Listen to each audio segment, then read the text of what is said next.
Здравствуйте, дорогие друзья! Я приветствую вас на своем канале. Меня зовут Ирина. Я проводник перехода в новые энергии.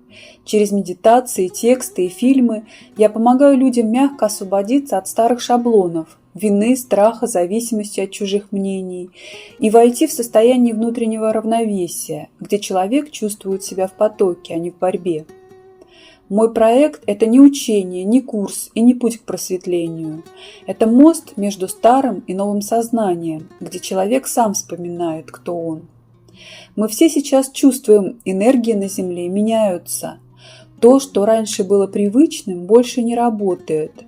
Старые реакции – страх, вина, раздражение, обиды, спасательство, контроль – будто всплывают на поверхность, и нас бросает из стороны в сторону. Это не ошибка и не откат, это переход. Просто новые энергии требуют от нас другого качества внутреннего присутствия.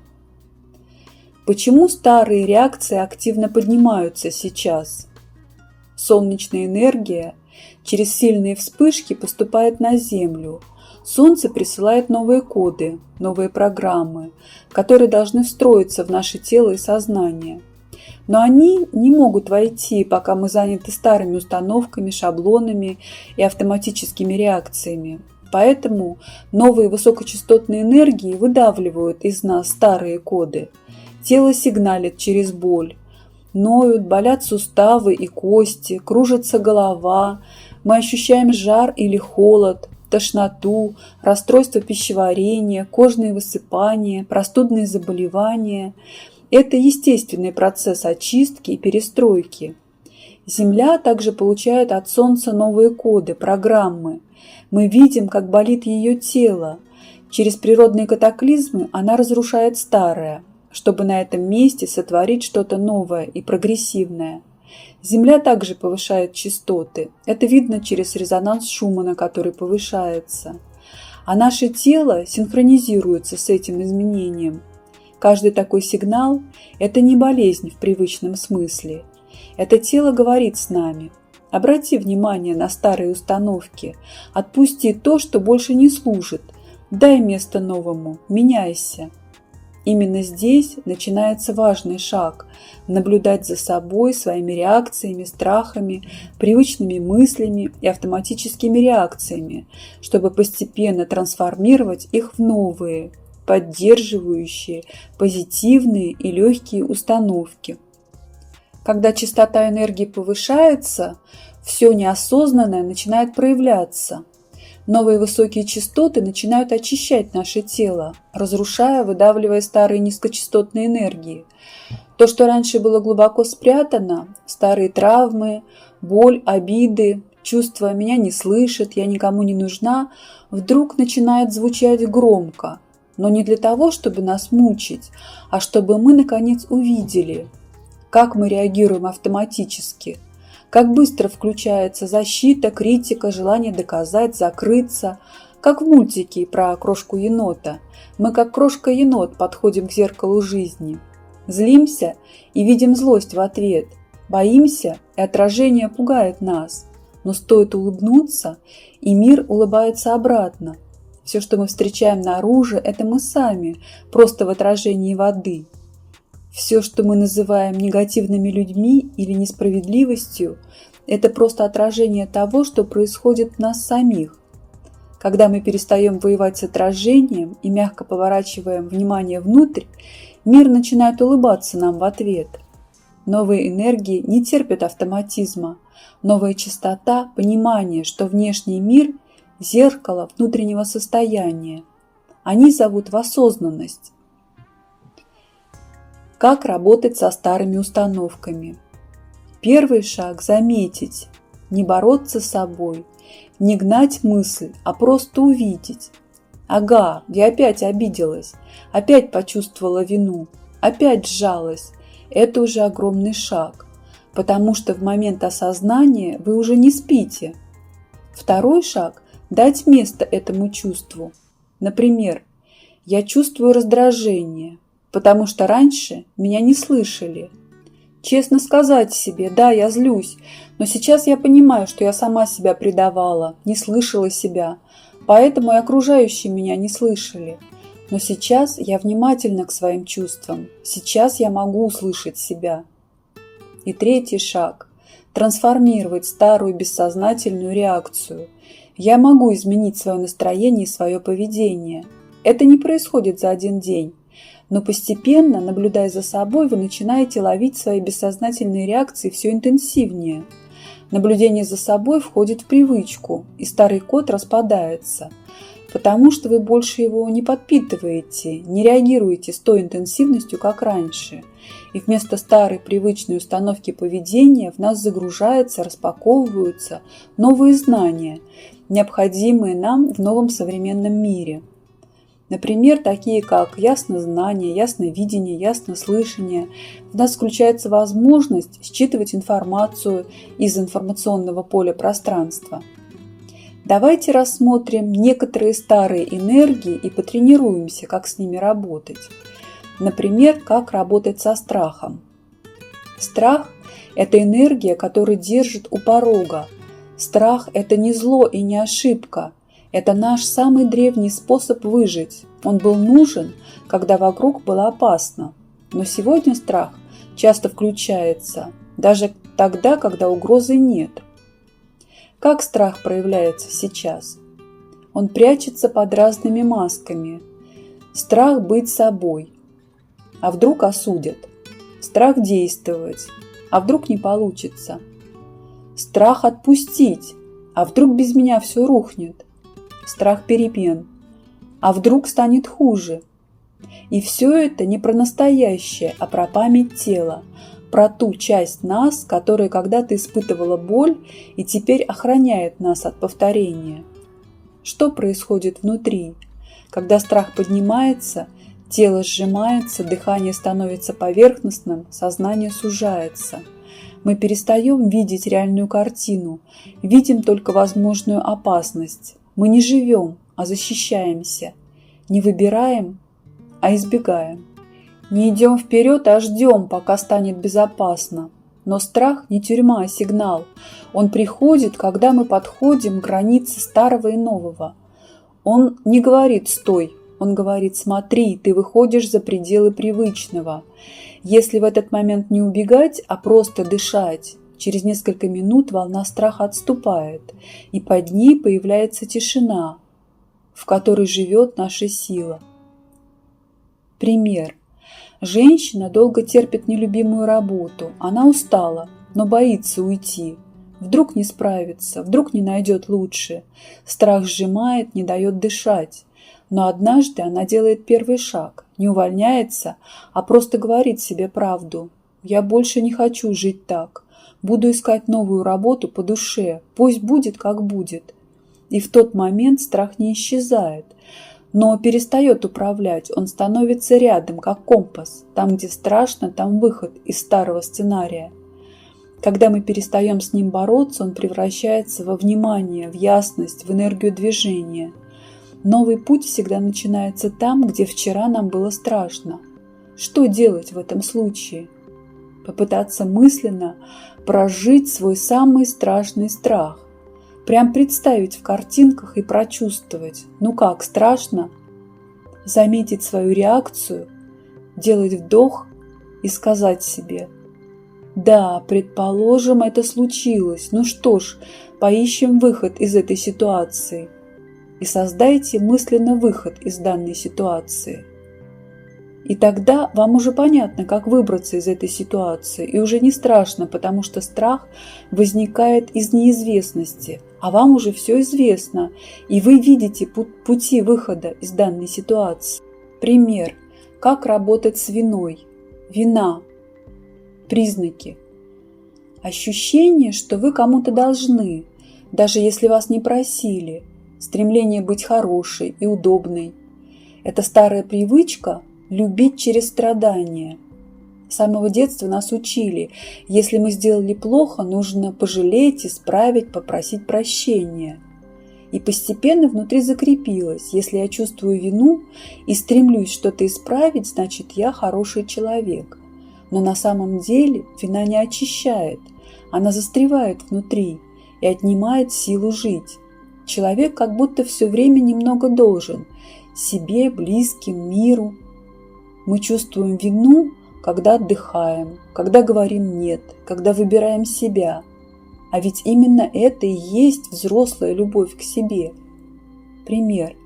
Мама чувствует вину, что уделяет себе время, а не детям. И вместо того, чтобы наполниться, она снова жертвует собой и становится раздраженной, уставшей. Но дети ведь учатся не словами, а состоянием. И когда мама говорит «я сейчас иду на прогулку, чтобы мне стало хорошо», она тем самым учит ребенка любить себя и не испытывать вину при этом. Пример. Ребенок сделал ошибку, и сразу поднимается мысль «это моя вина». Что делать? Осознавать. Я беру на себя чужие сценарии. Ребенок – отдельная личность. У него тоже свой жизненный опыт. Он совершает ошибки и на этом учится. Если он сам не совершит эту ошибку сейчас и не научится, то он совершит ее потом, когда вырастет. Ему будет гораздо больнее, чем сейчас, когда я рядом и могу поддержать. Поэтому сейчас я выбираю доверие пространству. Я спокойно даю ему прожить последствия его ошибки. Я выбираю не винить себя. Вина не помогает никому. Она удерживает нас в прошлом, где все уже случилось. А выход всегда начинается с простого осознания. Да, я чувствую вину, но я могу выбрать по-другому. Когда мы перестаем наказывать себя, жизнь начинает дышать свободнее. Тогда вместо вины рождается мягкая ответственность. Когда я выбираю из любви, а не из страха быть плохим. И с каждым разом, отпуская вину, мы становимся ближе к себе, настоящим. Там, где нет слова «должна», есть только «хочу» и «могу». Спасательство. Пример, как работать со спасательством. Спасательство – это когда ты берешь на себя чужую боль и ответственность до такой степени, что начинаешь терять себя. Не потому, что ты злая или эгоистичная, а потому, что так тебя когда-то научили. Если никому не помочь, мир развалится. По сути, это страх. Если я не спасу, кто же? И я могу потерять любовь, одобрение, стабильность. Откуда оно берется? Из раннего опыта, когда помощь была способом получить внимание или любовь. Или семейные сценарии. Установка в семье «все выживают за счет одной жертвы». Вера, что любовь равна самопожертвованию. Это не про героизм. Это про привычку заменять близость на ответственность за другого. Как выглядит спасательство в жизни? Привычные проявления. Ты берешь на себя задачи других. На работе дела коллеги, в семье эмоции членов семьи. Чувство обиды. Я столько дала, а меня не ценят. Контроль. Чтобы все было хорошо, ты вмешиваешься, даже когда не просят. Пропускаешь свои чувства. Я не могу сейчас, у меня нет сил, но продолжаешь делать. Постоянная усталость, раздражение, ощущение, что тебя используют. Почему это вредно для тебя и для других? Ты выгораешь и теряешь ресурс. Другие не развивают свою ответственность. У них нет шанса научиться. Ваши отношения превращаются в энергообмен. Ты нуждающийся, я спасатель. А это не любовь, а контракт. Пример. Кухня, вечер. Дочь плачет из-за ссоры в школе. Мама усталая после работы, сразу бросается. «Дай сюда, я все улажу, поговорю с учителем, позвоню, объясню». Внутренний голос мамы. «Если я сейчас не сделаю, ей будет плохо, и это моя вина». Потом, спустя время, та же мама раздражена, подавлена, с мыслью «я же все сделала ради нее, а она неблагодарная». А правильная – это альтернативная реакция. Мама делает паузу, садится рядом, спрашивает: «Хочешь, чтобы я позвонила учителю, или ты сама хочешь поговорить?» «Дочь, я могу сама, но мне страшно». «Мама, я с тобой и помогу подготовиться, ты будешь звонить». Здесь мама не делает за дочь, а поддерживает ее путь. Как трансформировать спасательство? Замечать, когда появляется желание взять на себя, остановиться и назвать. Я хочу исправить, сделать за него. Это уже начало свободы. Пауза и вопрос к себе. Взять паузу хотя бы на 2 минуты, сделать 3 глубоких вдоха и спросить вслух или про себя: это действительно мое? Кто просил меня? Что даст это человеку, если я сделаю вместо него? Предложить поддержку, но не замену. Я могу помочь подготовиться тебе, вместо «я сделаю все сама». Нужно учиться говорить короткие «нет» без вины. Сейчас не могу взять на себя это, но могу помочь так. Начинаем с малого, чтобы помощь была выбором, а не обязанностью. Спасательство выглядит как забота, но часто это путь назад, в зависимость. Отказаться от роли спасателя не значит перестать любить. Это значит позволить другим стать сильнее и вернуть себе собственную жизнь. Контроль. Пример, как работать с контролем. Контроль – это не про организованность и не всегда про ответственность. Это способ говорить миру: если я не держу все в руках, все развалится. Он рождается из страха потерять опору, потерять результат, потерять лицо, но выглядит очень заботливо. Планирование, помощь, постоянная готовность починить ситуацию. В детстве контроль мог спасать, если взрослые были непредсказуемы, ребенок учился держать дистанцию, чтобы выжить. Позже контроль стал способом держать любовь, статус, безопасность. По сути, контроль – это старая стратегия выживания, которая не всегда подходит для жизни в новых энергиях. Как контроль проявляется в жизни? Вы проверяете сообщение по 10 раз, потому что от ответа может зависеть важное. Вы делаете за других, потому что так будет лучше и быстрее, и в итоге весь груз на ваших плечах. Вы заранее прокручиваете сценарии в голове. Что если они опоздают? Надо сделать план Б, В и Г. Вы спасаете от хаоса, но теряете спонтанность и легкость. Короткий пример. Коллега опаздывает на презентацию. Вы берете ноутбук, звоните всем, готовите замену. Ну ок, презентация спасена, но вы возвращаетесь домой уставшая, раздраженная, с ощущением, что вас использовали как запасной двигатель. Почему это вредно? Вы теряете энергию и радость, потому что управлять всем эмоционально и физически энергозатратно. Другие не растут, им не дают шанс учиться. Отношения становятся «ты зависимый, я контролер», и в нем нет свободы. Как понять, что это контроль, а не забота? Простой тест. Делает ли это действие вас более напряженной? Берете ли вы ответственность без просьбы другого? Делаете ли вы вместо человека то, что он мог бы сделать сам? Если да, то это контроль. Шаги трансформации. Когда появляется импульс, я должен сделать, остановись и сделайте 3 глубоких вдоха. Назовите вслух, это контроль. Спросите себя, что случится, если я сейчас не вмешаюсь? Кто просил меня? Чему это учит другого? Не бросайте, а попробуйте, делегируйте одну мелкую задачу и наблюдайте. Пример.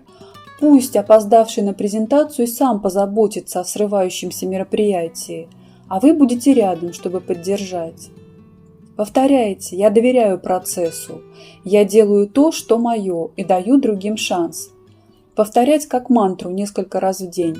Установите маленькие границы, выделяйте время без спасения, 30 минут в день, когда вы не отвечаете на просьбы по работе. Наполните это время ритуалом для восстановления. Контроль часто маскируется под заботу. Мы держим, потому что боимся потерять. Но отпустив хоть немного, мы даем миру и себе шанс дышать. Новая установка. Я могу доверять. Мир заботится обо мне. даже если я не контролирую процесс. Предательство себя. Пример, как работать с предательством себя.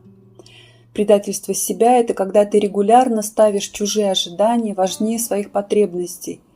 Не потому, что ты плохая, а потому, что так было безопасно. Ты училась быть удобной, чтобы остаться в системе любви и поддержки. В результате ты теряешь связь с собой, свои желания, границы и голос. Откуда оно берется?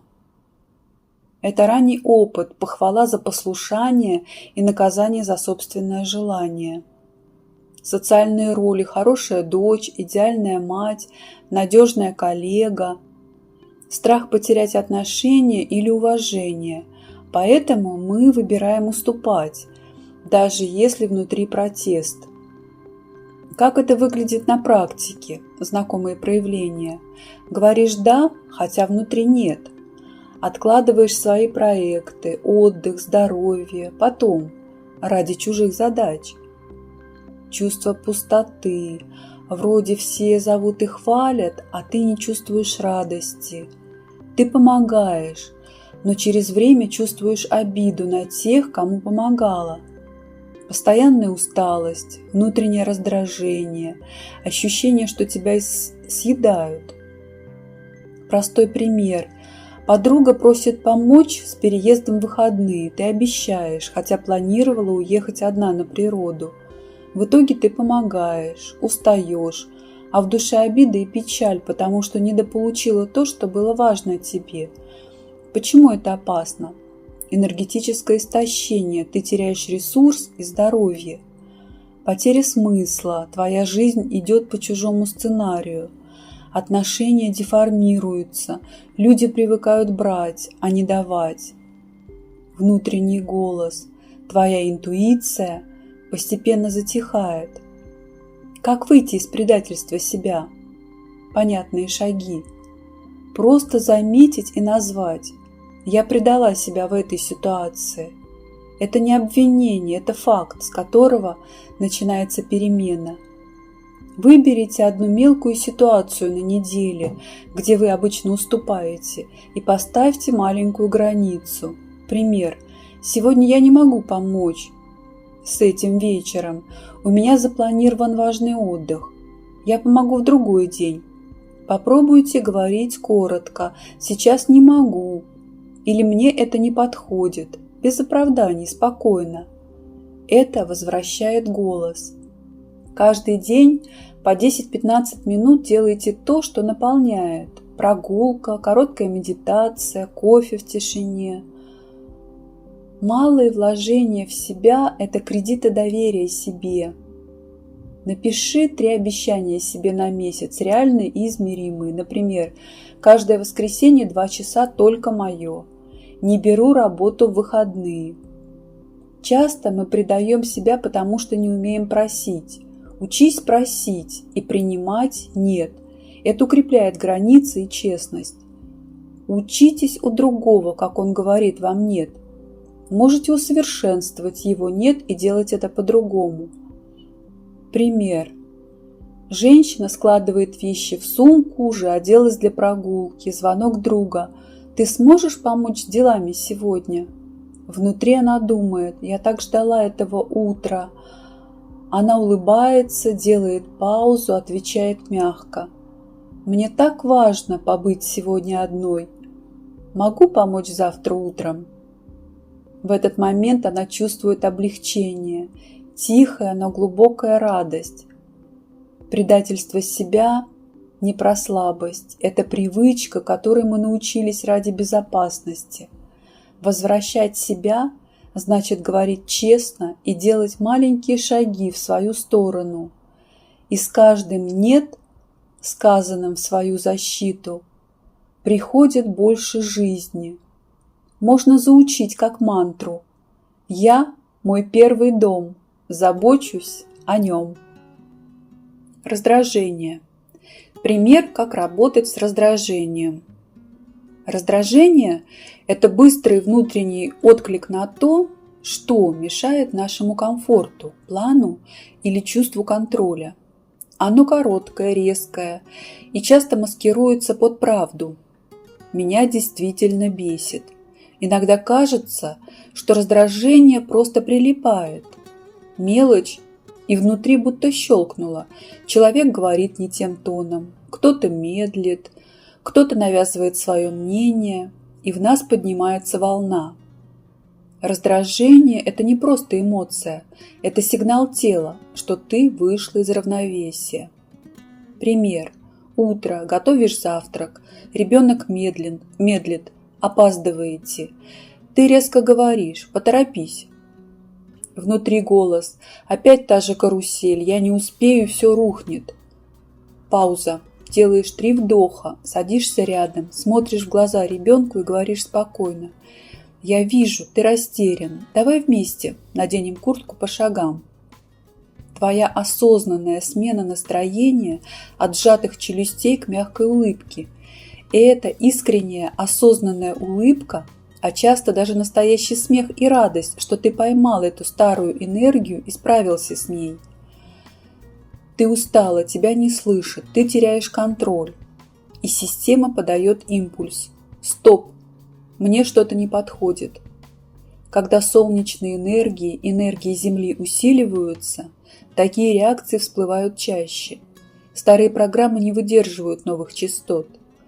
Там, где раньше мы просто молчали, теперь тело говорит: посмотри сюда. Здесь ты долго терпела, здесь предавала себя. Иногда раздражение – это усталость, иногда голод по покою. Пример. Мама раздраженно говорит дочери: ты опять все бросила на пол. Пауза. Вдох, выдох. Твой внутренний голос: а я сама так часто бросаю все, когда устала, но не разрешаю себе отдых. Мама вздыхает, садится рядом, просто молчит. В этот момент раздражение растворяется, приходит понимание. А иногда раздражение – зеркало. Мы раздражаемся на других не потому, что они плохие, а потому, что они показывают нам то, что мы не принимаем в себе. Пример. Женщина раздраженно смотрит, как муж сидит в телефоне. Внутренний голос: он опять ничего не делает, а я пашу. Бесит. Пауза. Вдох, выдох. А ведь я сама не разрешаю себе отдых. Может, мне тоже можно просто посидеть? Она садится рядом, глубоко вздыхает, молчит. Раздражение растворяется в принятии. Нас злит чужая медлительность, потому что мы не разрешаем себе замедлиться. Раздражает громкий смех, потому что мы давно запретили себе радоваться без причины. Злит чужой контроль, потому что внутри нас самих живет тот, кто боится отпустить. Раздражение – это отражение. Это не о них, это о нас. Если в такие моменты не убегать в реакцию, а просто остановиться, вдохнуть, спросить себя, что именно во мне так откликнулось. Раздражение перестает быть врагом, оно становится учителем. Раздражение как маяк, а не как враг. Каждый раз, когда ты замечаешь раздражение, у тебя есть выбор: погрузиться в старую волну или увидеть в этом сигнал, что настало время отпустить контроль, дать себе отдых, признать свои чувства и вернуть в сердце то, что ты когда-то отвергла. Раздражение – это не слабость, это маяк, который показывает путь к себе. Не гаси его, посмотри, куда он светит. Мантра якоря для тебя. Я вижу раздражение и выбираю понимание. Через других я учусь видеть себя. Обида. Пример, как работать с обидой. Обида – это чувство, которое рождается, когда нас не видят, не слышат, не замечают. Когда мы старались, открывались, ждали тепла, а в ответ тишина или холод. В такие моменты внутри будто шепчет кто-то: я, наверное, не важен, меня не ценят. На самом деле за обидой почти всегда стоит боль от несбывшегося ожидания. Мы ждали, что нас поймут, поддержат, признают, а человек, к которому обращены эти ожидания, просто не смог, не потому что плохой, а потому что сам живет в своих ранах, страхах, обидах. Когда мы не осознаем этого, обида начинает превращаться в обособление. Мы закрываемся, отдаляемся, перестаем делиться. Но это путь к внутренней заморозке. Исцеление начинается, когда мы осознаем, никто не обязан наполнять нас любовью, кроме нас самих. Когда мы учимся замечать себя, слышать свои чувства, давать себе признание, которое раньше ждали от других. И тогда происходит тихое чудо. Люди вокруг начинают меняться, потому что мир всегда отражает то, что мы чувствуем внутри. Работа с обидой начинается с честного вопроса к себе. Что именно я сейчас чувствую? Что я ожидал получить и не получил? Почему для меня это так важно? Порой за обидой скрывается старая боль, детская, давняя, забытая, когда мама не похвалила, когда не дождались поддержки, когда казалось, что любовь нужно заслужить. И теперь любая схожая ситуация словно нажимает ту же кнопку. Пример. Женщина готовит ужин. Сегодня у нее после работы была важная встреча с юристом. Муж задерживается, возвращается усталым. Она молчит весь вечер. Ее внутренний голос. Я ждала, переживала, а он и не спросил, как прошел мой день. На ее лице отчуждение, холод, дистанция. Затем она делает вдох-выдох, берет телефон, пишет. «Мне было важно сегодня, чтобы ты был рядом». Можем ли мы придумать сигнал, если кто-то задерживается и нажимает «Отправить»? На лице облегчение. Не потому, что он ответит, а потому, что она сама напомнила о себе. Теперь она не забыта, и можно дальше жить без остановки на обдумывание своих ожиданий. Обида – это не то, что ты плохая, и поэтому тебя забыли. Это знак. Твое «я» просит быть услышанным. Скажи себе «мне больно», и дальше решай, что тебе нужно сделать. Но, как правило, обида – это рана, которую можно вылечить самой вниманием к себе. Когда ты начинаешь видеть этот механизм, обида перестает управлять нами. Мы больше не замыкаемся, не уходим в молчание, не строим стены. Мы начинаем понимать, другой человек не враг. Он просто не смог дать то, чего у него самого нет. Тогда появляется сила, мягко сказать. «Мне было больно, когда ты…» вместо того, чтобы копить и молчать. И самое главное – дать себе то, чего не дали другие. Внимание, тепло, признание. Сказать себе «я есть, я чувствую, я важна, я могу говорить о себе, напомнить о себе». Когда мы так относимся к себе, обида растворяется, потому что больше не нужно ждать, чтобы нас увидели. Мы уже сами видим себя. Все эти наши старые реакции – не ошибки и не враги, а маяки осознания. Они показывают, где внутри еще живут старые шаблоны и куда сейчас направляется свет новых энергий.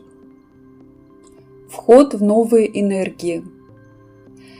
Когда мы замечаем свои старые реакции – страх, вину, раздражение, контроль, обиду – мы делаем первый шаг к пробуждению. Осознанность – это свет, и как только свет попадает в тень, тьма теряет власть. Сначала мы просто наблюдаем. Вот я снова боюсь.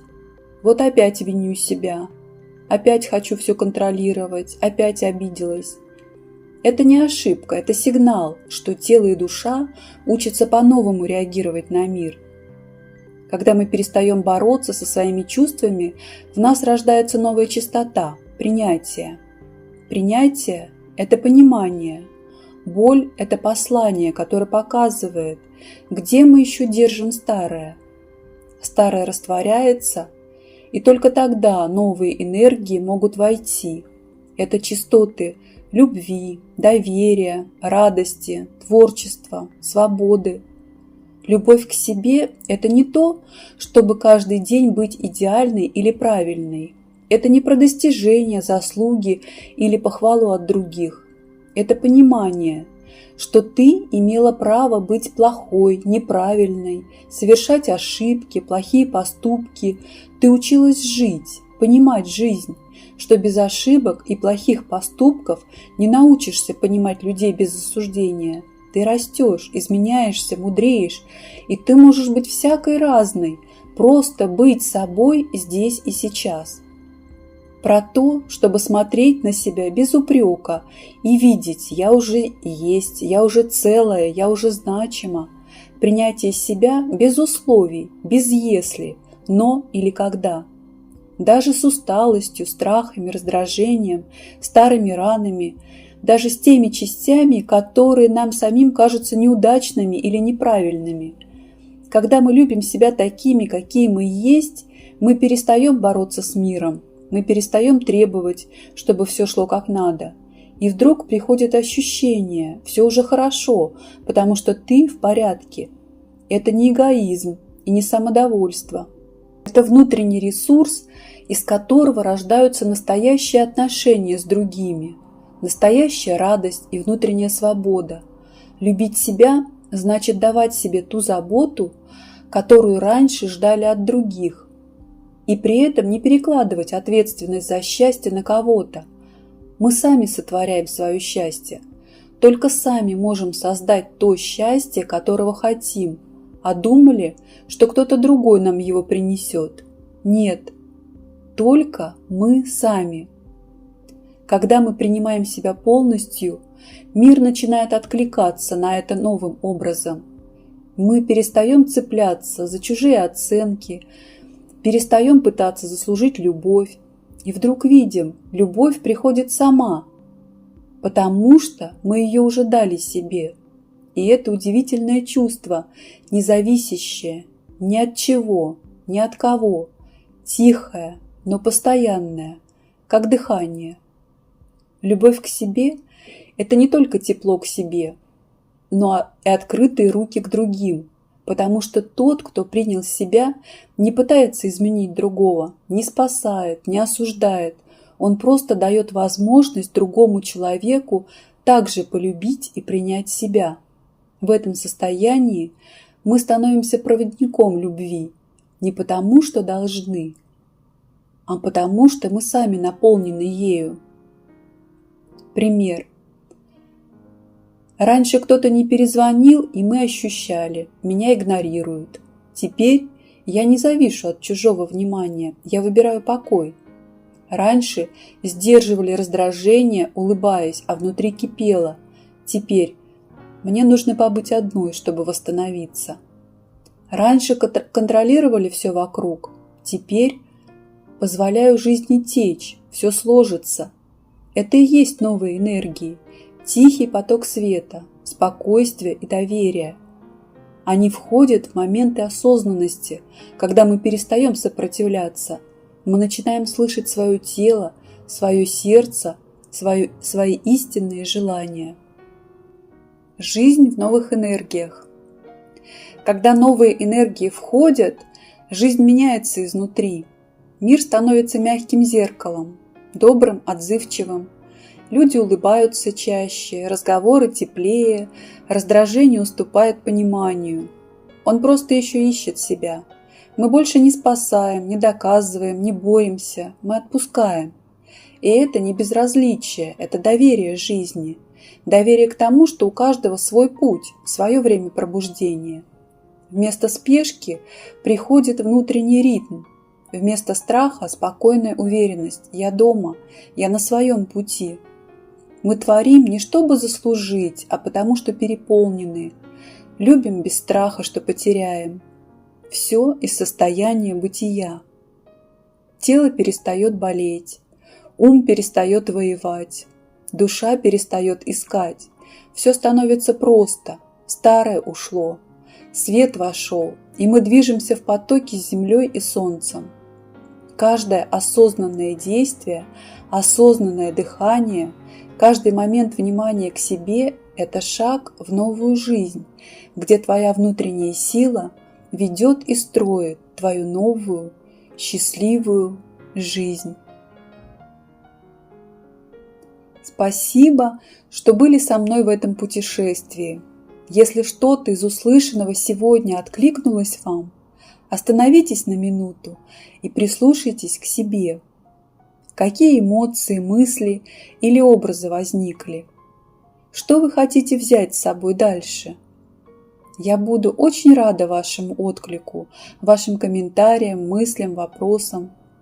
Подписывайтесь на канал, чтобы идти вместе дальше и открывать новые энергии. Помните, все, что мы видим во внешнем мире, отражает нас самих, и каждый наш шаг – это шаг к себе, к свету, который уже внутри нас.